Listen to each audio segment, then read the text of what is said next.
If you're enjoying this tale from the Old West, please hit that like button and subscribe to our channel for more stories of frontier justice and honor. Your support helps us bring these forgotten legends to life. The sun hung low over the dusty streets of Redemption Creek, casting long shadows between the weathered buildings that lined the main thoroughfare. The Red Horse Saloon stood at the heart of it all, its bat-wing doors creaking in the desert wind that carried the scent of sage and distant rain. Sam Hartwell wiped down the mahogany bar with practiced hands, his weathered face reflecting years of frontier life. The saloon had been his sanctuary for 15 years, a place where cowboys, drifters, and merchants could find refuge from the harsh realities of the territory. Tonight felt different, though. She had walked through those doors 3 weeks ago, and everything changed. Ayanna moved with the quiet grace of someone who had learned to navigate a world that didn't welcome her. Her dark eyes held stories Sam couldn't yet read, and her presence commanded respect, even from the roughest patrons. The townsfolk whispered about her mixed heritage, half Apache and half Mexican, calling her an outcast who didn't belong anywhere. But Sam saw something they missed, a dignity that ran deeper than their prejudices, a strength forged in fires they couldn't imagine surviving. Tonight, as the oil lamps flickered against the growing darkness, Sam made his decision. He approached Ayanna's table where she sat alone, nursing a cup of coffee that had long grown cold. The other patrons gave them a wide berth, their conversations dropping to hushed murmurs. "Ayanna," Sam said softly, removing his hat as he sat across from her. "I've been thinking about what we discussed last week." Her eyes met his, steady and unafraid. The lamplight caught the silver threads in her long black hair, revealing the premature aging that hardship brings to those who carry too much alone. "The town council met again yesterday," she said, her voice carrying the weight of expected disappointment. "They've decided I can't keep the boarding house. They say a woman of my background isn't suitable to run a respectable establishment." Her hands remained steady around the cup, but Sam noticed the slight tremor in her voice. Sam leaned forward, his decision crystallizing. "Then marry me." The words hung in the air between them like smoke from a dying campfire. Around them, the saloon seemed to hold its breath. Even the piano player's fingers stilled on the keys, sensing the gravity of the moment. Ayanna studied his face for a long moment. "You don't know my story, Samuel. You don't know what bringing me into your life might cost you." Outside, a coyote howled in the distance, its voice echoing the loneliness that seemed to follow her wherever she went. "I know enough," Sam replied. "I know you're honest, hard-working, and braver than most men in this town. I know you've been treated unfairly, and I know I'd be honored to call you my wife." The sincerity in his voice cut through the ambient noise of the saloon, like a church bell on Sunday morning. 2 days later, they stood before Judge Morrison in the simple wooden courthouse. Ayanna wore a dress of deep blue cotton that brought out the warmth in her eyes, while Sam had donned his best suit, pressed and cleaned for the occasion. A handful of Sam's friends attended, though notably absent were the town's leading citizens. As they exchanged vows, Sam noticed the way Ayanna's voice strengthened with each word, as if she were reclaiming something that had been taken from her. When Judge Morrison pronounced them husband and wife, the afternoon sun streamed through the courthouse windows, painting everything in golden light. The following weeks brought changes neither had anticipated. Ayanna moved into the rooms above the saloon, bringing with her a few precious possessions, including a leather pouch she kept close but never opened in Sam's presence. Her quiet efficiency improved the saloon's operations, and even some of the more prejudiced patrons grudgingly admitted the place ran smoother, but whispers followed them through town.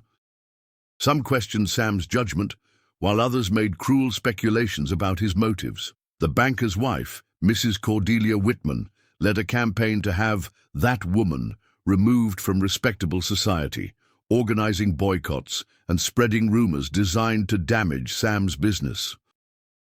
One evening, As storm clouds gathered on the horizon and the first drops of rain began to darken the dusty street, a stranger rode into Redemption Creek. He was tall and lean, with the bearing of a man accustomed to violence.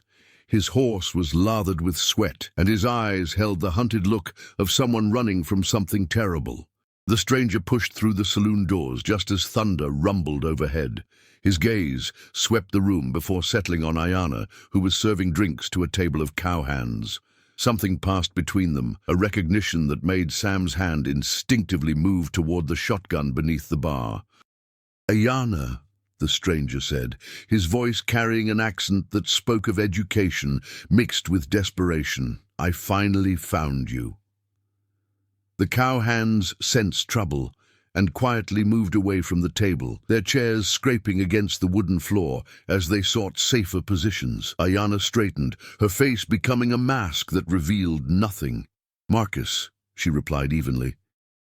"You shouldn't have come here." The rain began falling harder now, drumming against the windows and creating rivulets that traced paths down the glass like tears. Marcus stepped closer, water dripping from his hat brim. "You disappeared 3 years ago. Your father sent me to find you." At the mention of her father, something flickered in Ayana's eyes, a mixture of pain and longing that Sam had never seen before. "My father disowned me," Ayana said, her voice barely above a whisper. "He said I brought shame to our family, to our people." The saloon had grown quiet, patrons pretending to focus on their drinks while straining to hear every word of the unfolding drama. Marcus shook his head. "Things have changed, Ayana. Your father is dying, and there's been a discovery, something that changes everything about what happened to your mother." He reached into his coat, producing a folded paper yellow with age and careful handling. Sam watched his wife's face as Marcus spoke, seeing layers of old pain surfacing like sediment stirred from the bottom of a still pond. Whatever secrets she carried, they ran deeper than he had imagined, connected to wounds that time alone couldn't heal. "What discovery?" Ayana asked, though her voice suggested she feared the answer. The thunder rolled across the sky again, closer this time, and the oil lamps flickered, as if responding to the electrical charge in the air. Marcus unfolded the paper with reverent care. "A confession. Written by Thomas Brennan before he died in Yuma prison last month. He admitted to murdering your mother and framing your uncle for the crime." The words hit the room like a physical blow, and Sam felt his world shift as pieces of his wife's past began falling into place. Ayana's composure finally cracked. She gripped the edge of the nearest table, her knuckles white against the dark wood. "Uncle Joseph died in prison 5 years ago," she whispered. "He died believing his own family thought he was a killer." The anguish in her voice cut through Sam like a blade, and he moved toward her instinctively. "Your father knows," Marcus continued gently. "He's been searching for you ever since we found Brennan's confession. He wants to make amends, to restore your place in the tribe. Your mother's death has been avenged in the eyes of our people, and your uncle's name has been cleared." The implications of Marcus's words rippled through the saloon like stones dropped in still water. Sam realized that his wife wasn't just a woman seeking a new life.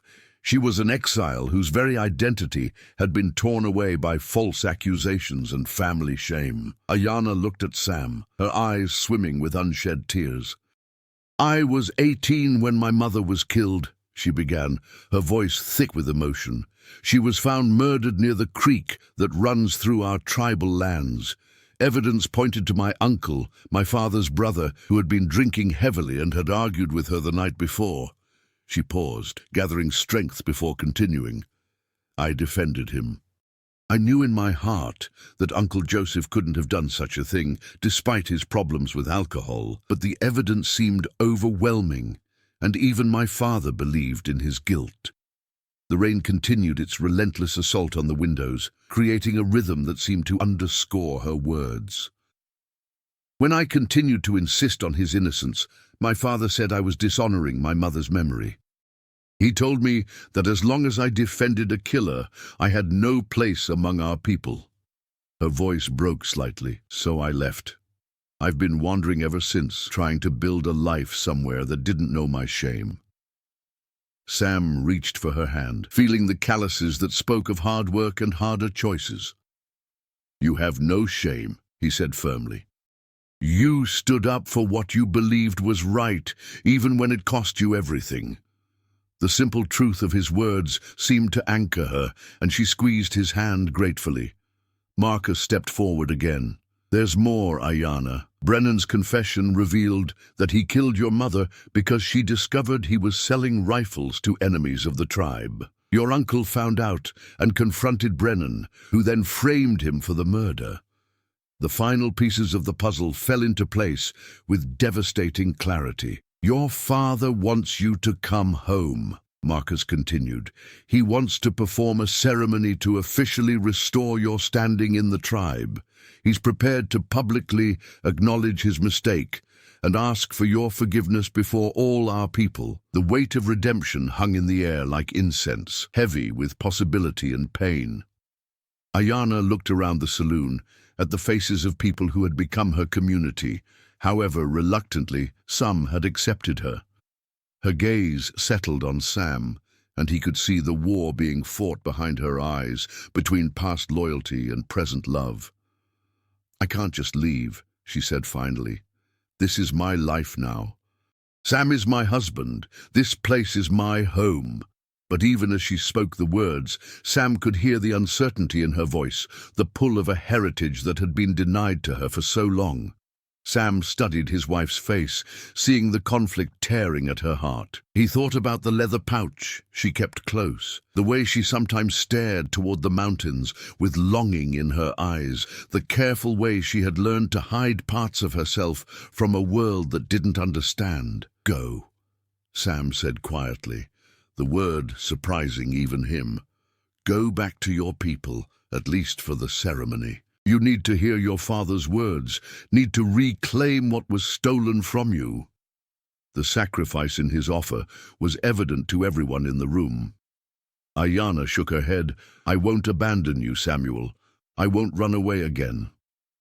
But Sam could see the hope flickering in her eyes, the possibility of healing wounds she had carried for too long. "You're not running away," Sam insisted.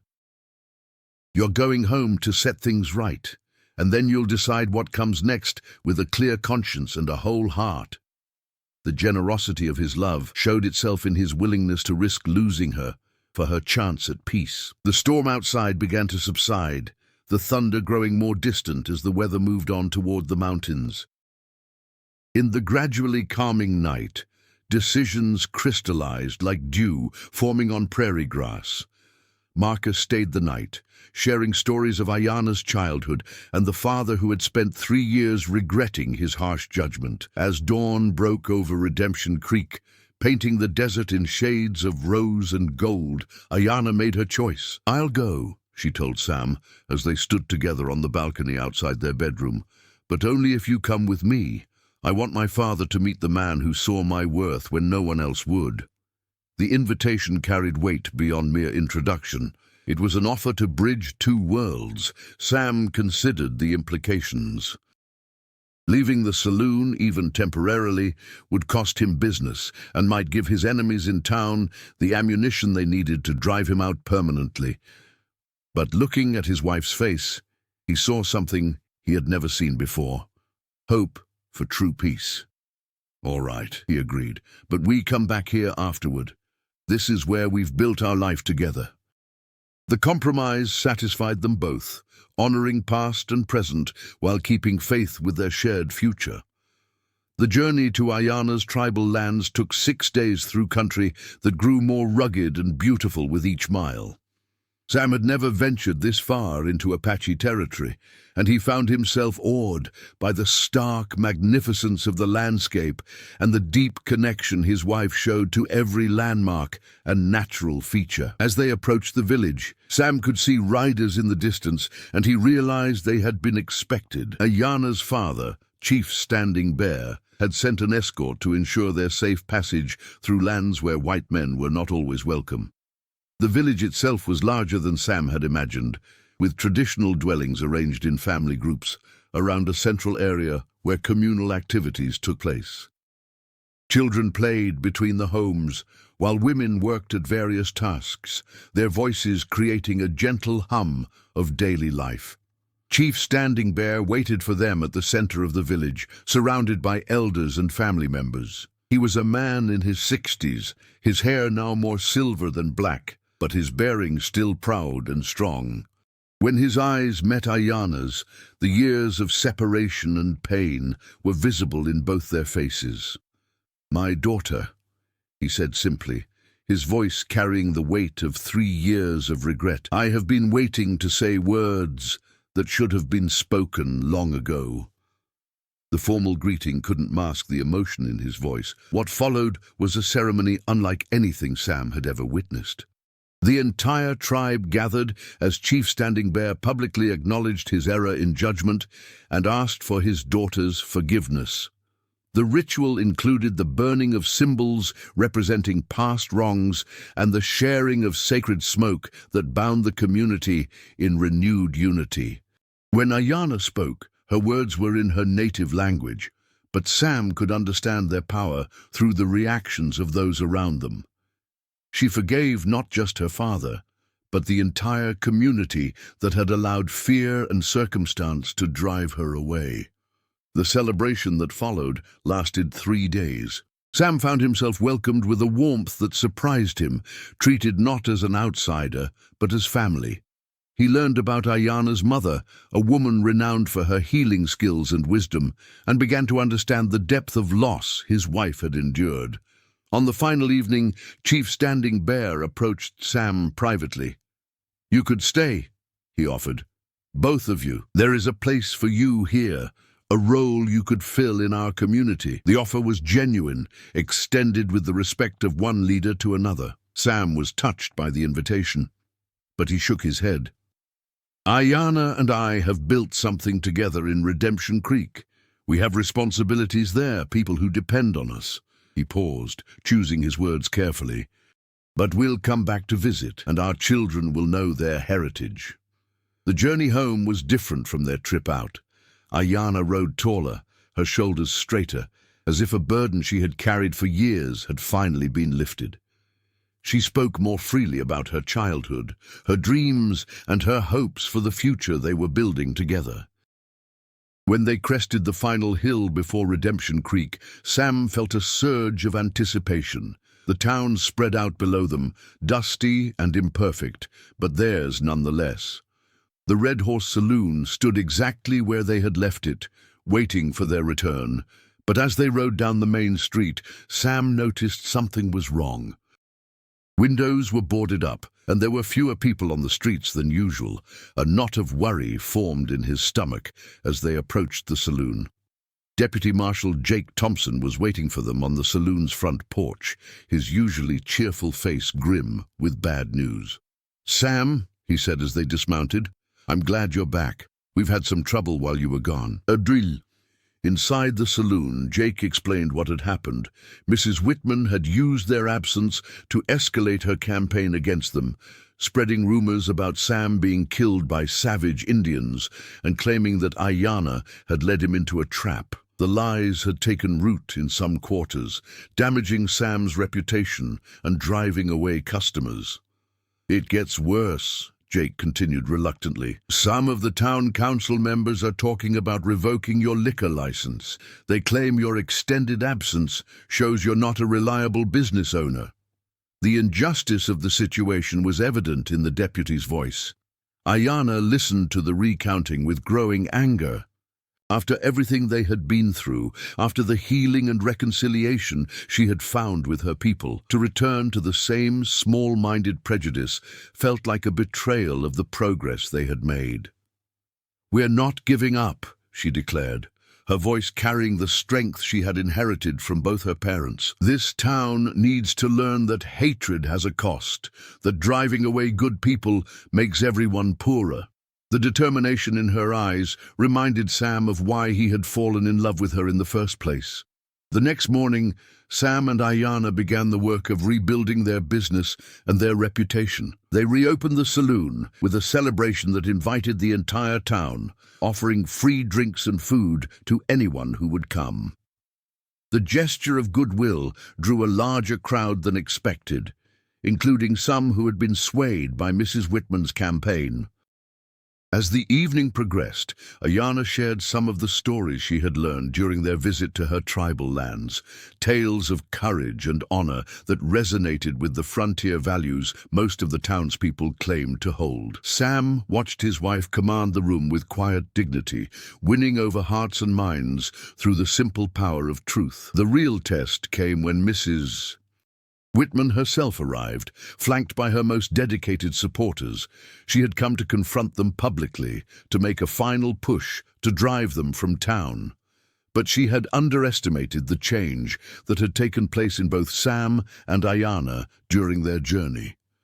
"Mrs. Whitman," Ayana said, rising to face her antagonist, "you've spent a great deal of energy trying to destroy my reputation and my husband's business.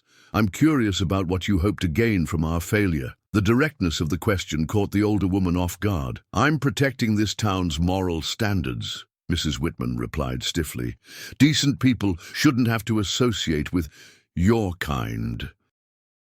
The ugly words hung in the air, but this time they seemed to rebound on their speaker rather than wound their target. Ayana smiled, the expression that held no malice but infinite patience. "My kind, Mrs. Whitman. You mean the kind that stands by family even when it's difficult, the kind that forgives past wrongs and works to build something better. The kind that treats all people with respect regardless of their background?" Each question was delivered with gentle precision. Around the saloon, people began to shift uncomfortably as they realized the contrast between Ayana's dignity and Mrs. Whitman's petty hatred. The tide of public opinion, which had been manipulated through fear and prejudice, began to turn back toward justice. Sam stepped forward to stand beside his wife. "Ayana is right," he said, his voice carrying to every corner of the room. "We've all seen what hate and suspicion can do to a community. I've seen what forgiveness and acceptance can accomplish.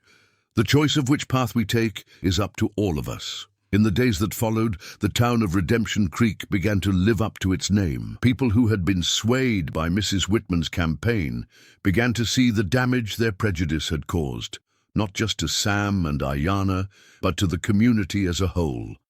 Business at the Red Horse Saloon not only recovered, but grew stronger than ever. Mrs. Whitman's influence waned as people realized that her vision of moral purity was really just fear dressed up in righteous clothing. The town council not only dropped their threat to revoke Sam's license, but officially commended both him and Ayana for their contributions to the community.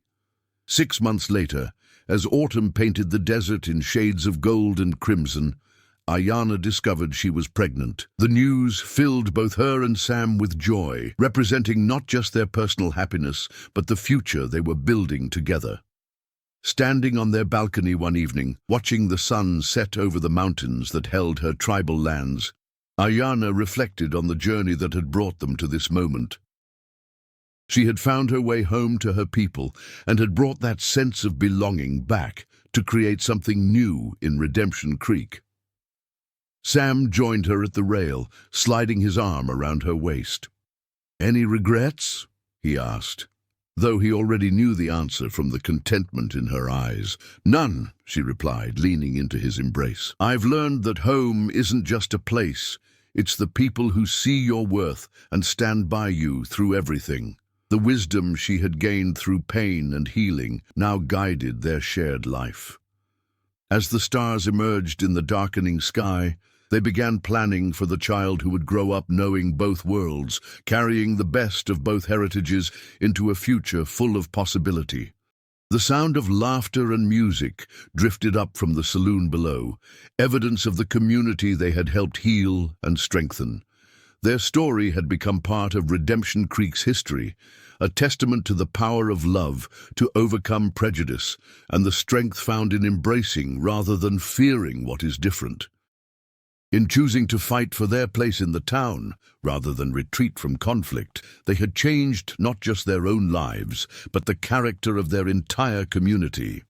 The child growing within Ayana would know a different world than the one her parents had inherited, one where heritage was celebrated rather than hidden, where justice was pursued even when it was difficult, and where love proved stronger than the fear that divides people from one another. What aspect of this frontier tale resonated most with you? Share in the comments below whether you were most moved by Ayana's journey of redemption, Sam's unwavering loyalty, or the town's transformation from prejudice to acceptance. Your thoughts help shape our future stories from the Old West.